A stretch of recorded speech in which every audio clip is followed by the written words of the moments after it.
Hello दोस्तों, आप सभी का स्वागत है एक नई वीडियो में। आज हम बात करने हैं कॉन्टैक्टर के बारे में। तो आज हम क्या क्या कवर करेंगे इस वीडियो में। What is contactor, magnetic contactor के बारे में कवर करेंगे, constructions of contactor, working of contactor, types of contactor, difference between contactor and relay, application of contactors, testing of contactor.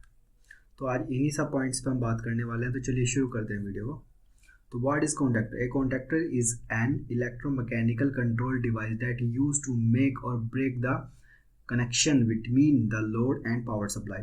तो कॉन्टैक्टर जो है वो एक इलेक्ट्रोमैकेनिकल कंट्रोल डिवाइस है जो कि हमारे पावर सोर्स को, जो कि हमारा मान लीजिए आपका जो पावर सोर्स है वो मेन बस बार से आया हुआ है और आपको उससे एक मोटर चलाना है, या एक MCCB या MCB से आया हुआ है और आपको एक मोटर चलाना है।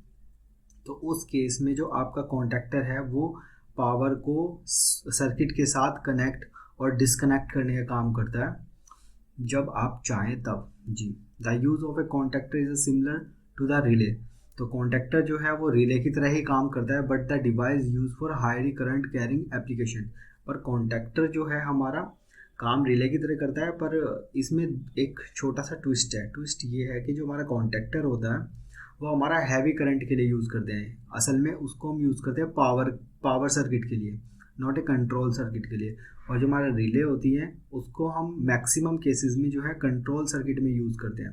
तो एक कॉन्टैक्टर जो है जहाँ पे आपको 100 ampere, 20 ampere, 40 ampere, 10 ampere, 8 ampere या फिर आपको 400 एम्पियर, ऐसी अगर आपको पावर कंट्रोल करनी है तो आप उसके लिए कॉन्टैक्टर को यूज़ कर सकते हैं। Magnetic contactor is a device or switch which operates magnetically and close or open the electric circuit when need। तो मैग्नेटिक कॉन्टैक्टर क्या होता है कि आपका जो सर्किट है उसको पावर के साथ कनेक्ट और डिस्कनेक्ट करता है मैग्नेट की मदद से। और ये किस तरह से करता है वो वर्किंग प्रिंसिपल में हम जानेंगे। चलिए, ये है आपको ये जो चित्र दिखाई दे रहा है ये आपको मैग्नेटिक कॉन्टैक्टर का चित्र हमने दिखाया है। इसमें अगर मैं आपको बताऊं तो ये है A1 और एक ये है A2, L1, L2, L3, T1, T2, T3। इन सभी के बारे में हम आगे बात करेंगे। तो अब बात करते हैं कंस्ट्रक्शंस ऑफ कॉन्टैक्टर। तो कॉन्टैक्टर के अंदर ना तीन ही तरह की जो है वो मेन पार्ट्स होते हैं। एक होता है कॉइल और इलेक्ट्रोमैग्नेट। तो अगर मैं आपको चित्र में समझाऊं तो ये जो एक कॉइल टाइप का आपको दिख रहा है ये एक कॉइल है। तो जब हम इसमें सप्लाई देंगे तो इसमें एक इलेक्ट्रोमैग्नेटिक बनेगा। दूसरा है इनक्लोजर और फ्रेम। तो जिस चीज़ के अंदर कॉन्टैक्टर के सभी पार्ट्स को बंद किया जाता है यानी कि उसकी बॉडी, उसको हम जो है वो फ्रेम बोलते हैं। जैसे कि आप इस चित्र में देख पा रहे होंगे, ये जो चित्र है इसमें ये जो बाहर का बॉडी हमको दिख रहा है कॉन्टैक्टर, तो अंदर से ऐसा है कुछ इस तरह का, लेकिन बाहर जो है वो जो दिख रहा है इसको हम फ्रेम बोलेंगे। बिल्कुल। तीसरा होता है हमारे कॉन्टैक्ट्स। तो जब कॉन्टैक्टर होल्ड होता है या फिर ऑन होता है या फिर ऑफ होता है, अनहोल्ड होता है या फिर होम पोजीशन पे आता है, तो तब ये जो कॉन्टैक्ट हैं हमारे, ये कॉन्टैक्ट आपस में जुड़ते हैं तो हमारा कॉन्टैक्टर होल्ड कंडीशन में होता है। और जब ये आपस से अलग हो जाते हैं, एक दूसरे के साथ कनेक्ट नहीं होते, डिस्कनेक्ट हो जाते हैं, तब उस केस में जो है हमारा कॉन्टैक्टर होम पोजीशन पे होता है। तो ये जो टर्मिनल आप देख रहे हैं ये हमारे होते हैं कॉन्टैक्ट्स। चलिए अब बात करते हैं कॉइल और इलेक्ट्रोमैग्नेट की। तो कॉइल और इलेक्ट्रोमैग्नेट का जो काम है वो है कि जब हमारे कॉन्टैक्टर को होल्ड कराना है या फिर कॉन्टैक्टर को ऑन करना है, हमारी 3 फेज सप्लाई, जैसे कि हमने यहाँ पे एक R, एक Y, एक B, हमने 3 फेज दिए हैं। अब इन 3 पॉइंट से हमको वो फेज वापस चाहिए। अभी तो हमारा कॉन्टैक्टर ये जो है, इस वाले चित्र को अगर आप ध्यान से देखेंगे तो हमारा जो कॉन्टैक्टर है ये अभी ऑफ कंडीशन में है, यानी कि होम कंडीशन में है, क्योंकि ये तीनों टर्मिनल जो हैं इन तीनों टर्मिनलों के साथ कनेक्ट नहीं है। इस केस में क्या होगा कि जैसे ही हम इस इलेक्ट्रोमैग्नेट में सप्लाई देंगे तो आप ये जो साइड में जो देख रहे हैं, ये आपको गोल गोल रिंग टाइप के जो दिख रहे हैं, ये होता है स्प्रिंग। ये स्प्रिंग क्या करता है, मैकेनिकली जो है इस कॉन्टैक्टर के टर्मिनल को दूर करके रखता है, ताकि जो हमारे कॉन्टैक्टर है वो बिना सप्लाई के आपस में कॉन्टैक्ट्स को जोड़ ना दे। जी, अब इस चित्र में अगर आप ध्यान से देखेंगे तो इसमें हुआ क्या है, हमने इसमें इलेक्ट्रोमैग्नेट में सप्लाई दी और सप्लाई देने के बाद ये जो स्प्रिंग है इसका जो टेंशन है वो कम पड़ गया हमारे इलेक्ट्रोमैग्नेट के सामने। तो हमारा इलेक्ट्रोमैग्नेट जो है वो इन बार्स को इसके साथ में, कोर के साथ में कनेक्ट करेगा, मतलब खींचेगा।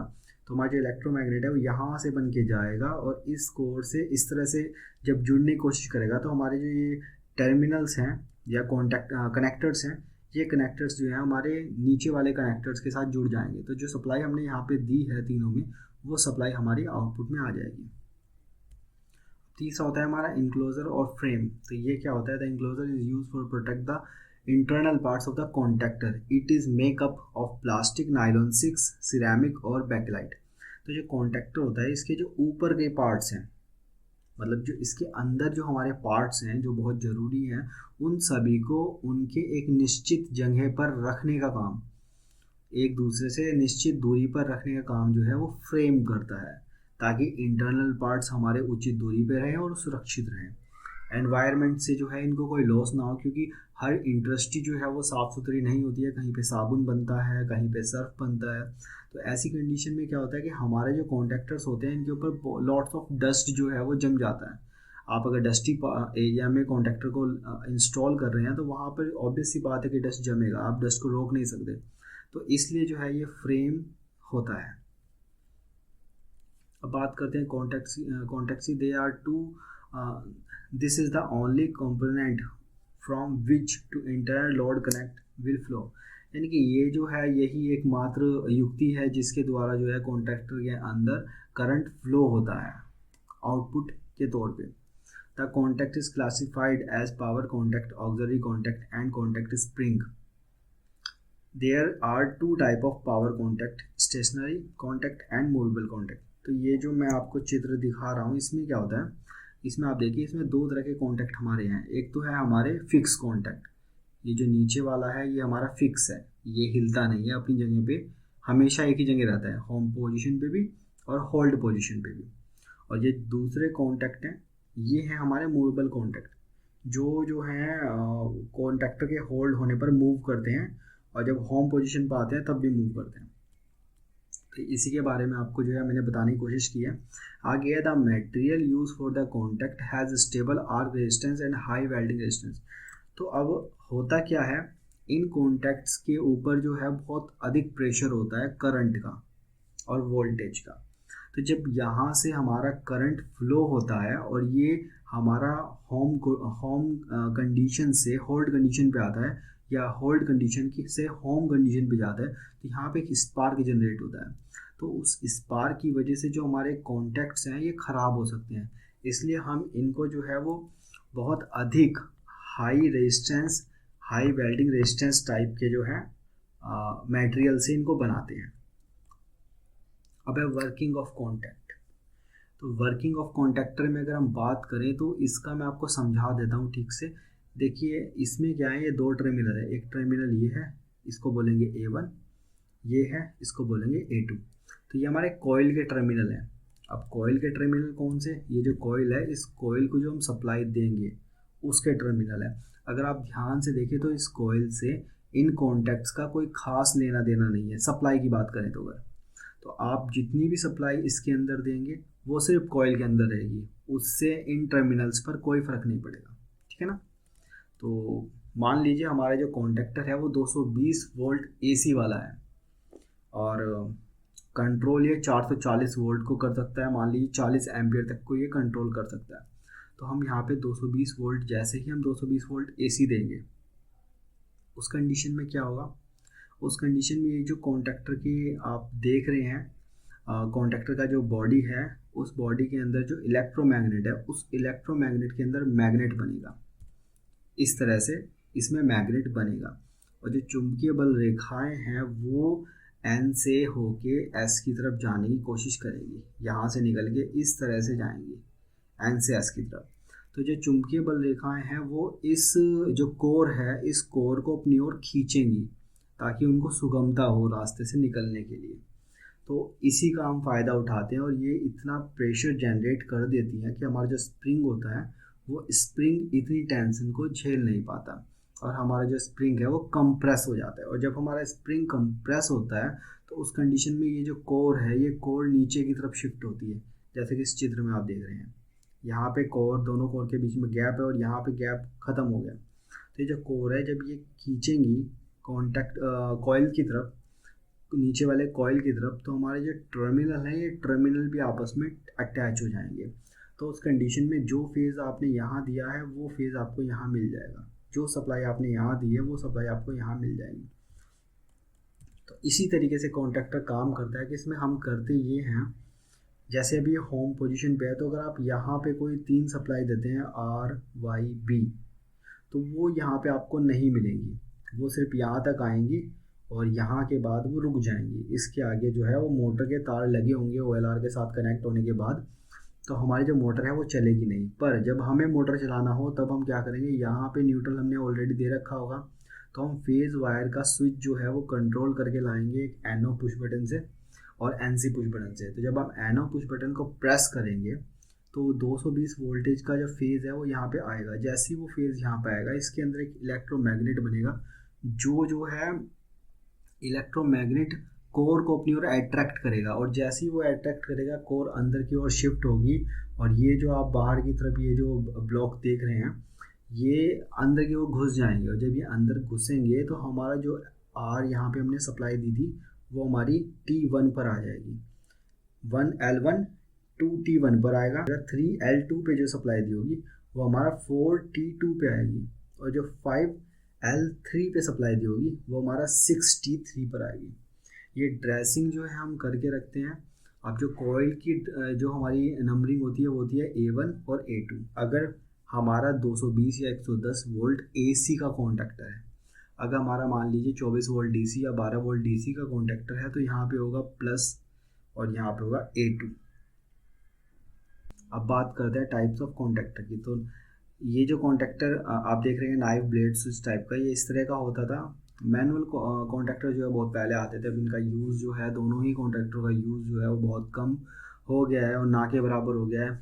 इवन इतना कम है कि आज तक मैंने इन कॉन्टैक्टर को जो है बहुत ही रेयर केस में ही देखा है। इंडस्ट्री में अब इन कॉन्टैक्टर का यूज़ जो है वो बिल्कुल ना के बराबर है। अब हमारा तीसरा होता है मैग्नेटिक कॉन्टैक्टर। तो ये जो चित्र आप देख रहे हैं एक मैग्नेटिक कॉन्टैक्टर का है। अगर आप इसमें ध्यान देंगे तो ये कॉइल के टर्मिनल हैं A1 और A2। अगर आप और ध्यान से देखेंगे तो यहाँ पे लिखा है 220 वोल्ट 50 हर्ट्ज़। तो ये क्या है कि इसका जो कॉइल है उस कॉइल के अंदर जो आपको सप्लाई देना है वो है 220 वोल्ट AC और 50 हर्ट्ज़ वाली। तो ये जो टर्मिनल हैं ये अलग हैं कॉइल के, और ये जो T1 L1 L2 L3 और T1 T2 T3 ये टर्मिनल हमारे हैं कंट्रोलिंग के लिए, यानी कि हम जिस सप्लाई को हम कंट्रोल करना चाहते हैं कॉन्टैक्टर के through. What is the difference between contactor and relay? The contactor is used for high voltage switching application and the relay is used for low voltage switching application। यानी कि अगर हम बात करें, हमको एक मोटर चलाना है 30 HP 40 HP 50 HP, तो उसके लिए हम कॉन्टैक्टर ही यूज़ कर सकते हैं, रिले यूज़ नहीं कर सकते। और जो हमारा रिले होता है उस रिले को यूज़ करने के लिए उस रिले को हम वहाँ यूज़ करते हैं जहाँ पर हमें कोई कंट्रोल सर्किट को कंट्रोल करना होता है। जैसे कि आपने मान लीजिए एक पानी के टैंक में एक फ्लोट स्विच डाला है, तो अगर आप उसके साथ इंटरलॉक करना चाहते हैं एक रिले के थ्रू, तो वहाँ पर आप रिले यूज़ कर सकते हैं।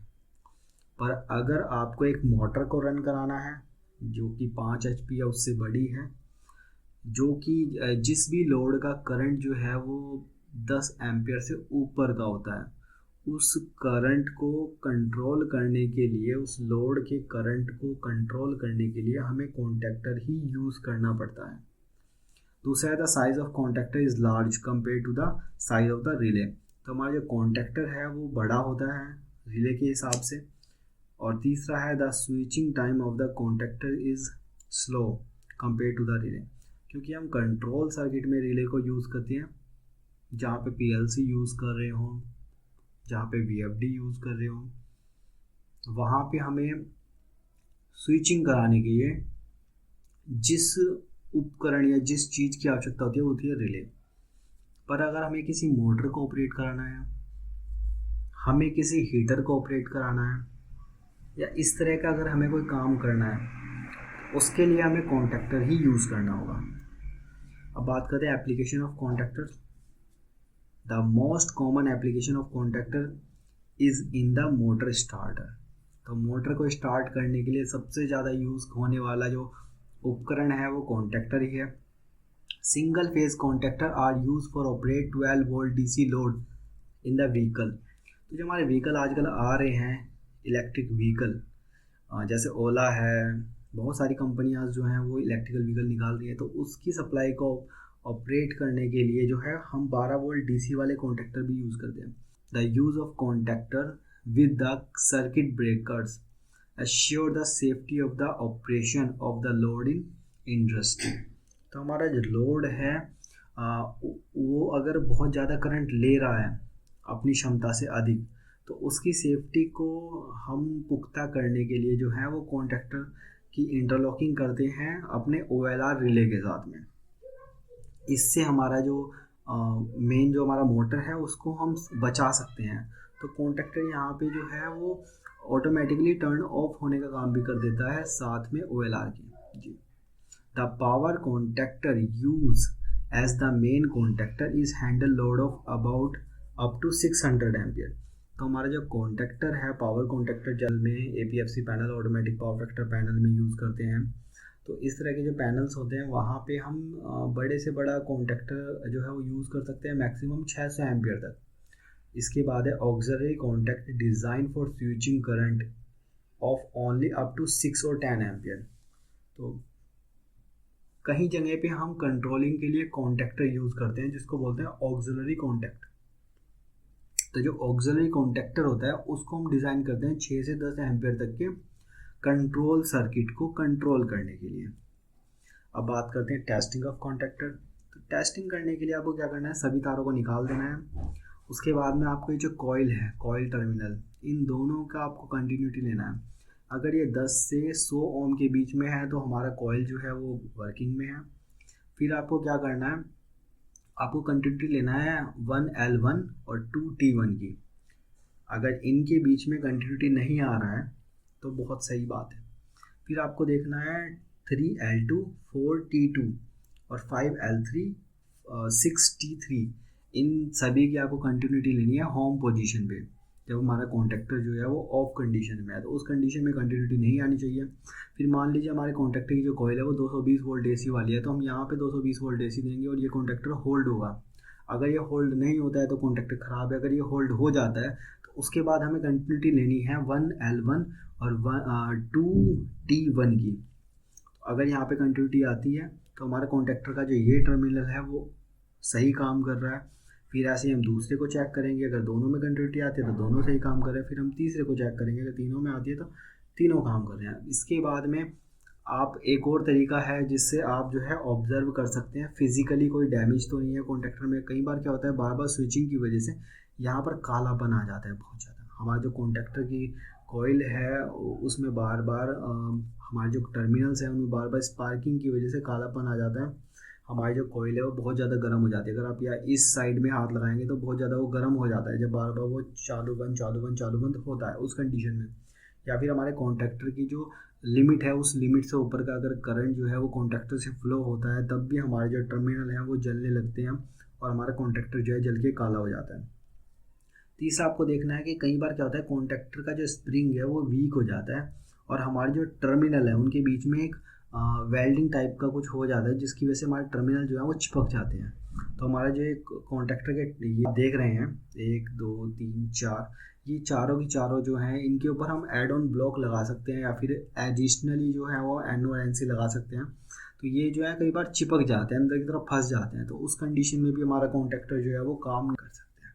और हाँ, एक बात आपको और बताना चाहता हूँ, टेस्टिंग के बीच में कई बार क्या होता है कि जो हमारे इसके ऊपर जो NONC लगे होते हैं जो कॉन्टैक्टर के साथ ही आते हैं।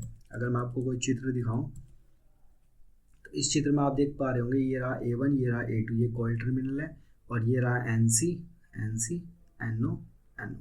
तो ये जो NONC हैं ये भी कई बार जो है वो कॉन्टैक्ट के साथ में अपने जो पोलैरिटी है वो चेंज नहीं करते हैं, तो उस कंडीशन में भी हमारा कॉन्टैक्टर जो है वो ख़राब है।